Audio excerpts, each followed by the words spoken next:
C'était le programme de France 3 le plus consommé sur France.tv. Pourquoi TF1 a décidé de relancer Plus belle la vie?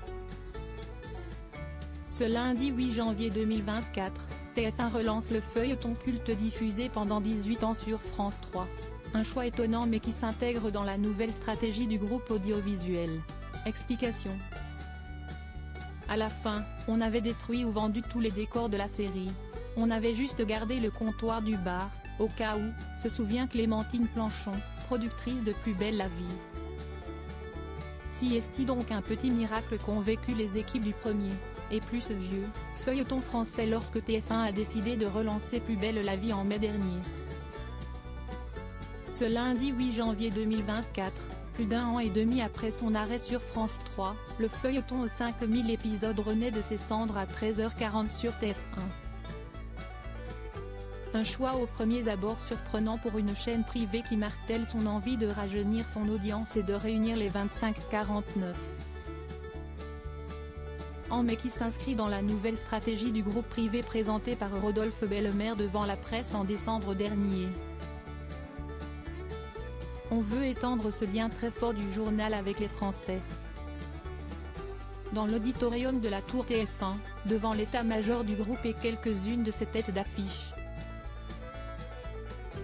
Denis Brognard, Arthur, Audrey Crespo-Mara, Christophe Beaugrand, Grégoire Margoton, le directeur général de TF1 a résumé les trois grands axes stratégiques du groupe pour 2024. Le premier, consolider notre leadership linéaire, grâce à une offre de contenu premium. Une ligne éditoriale et des talents de premier plan, expliquait-il alors que France 2 ne cesse de grignoter des parts de marché depuis plusieurs mois. Véritable phénomène sur France 3 au début des années 2000, Plus belle la vie captait encore l'attention de 2,22 millions de fans, 10,3% du public, lors de son dénouement sur le service public.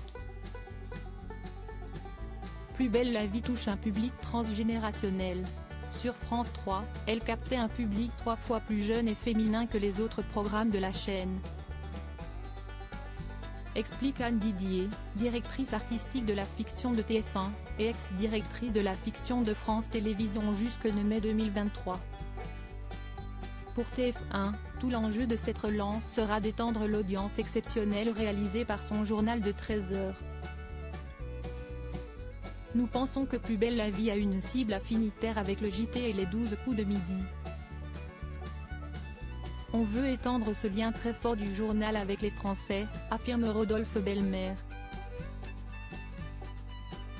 Objectif pour Laurent Kérusoré et les autres, faire mieux que les 2 millions de téléspectateurs, 22% de PDA sur les 4+, et 24% de PDA sur les Frada 50, de la case horaire en 2023.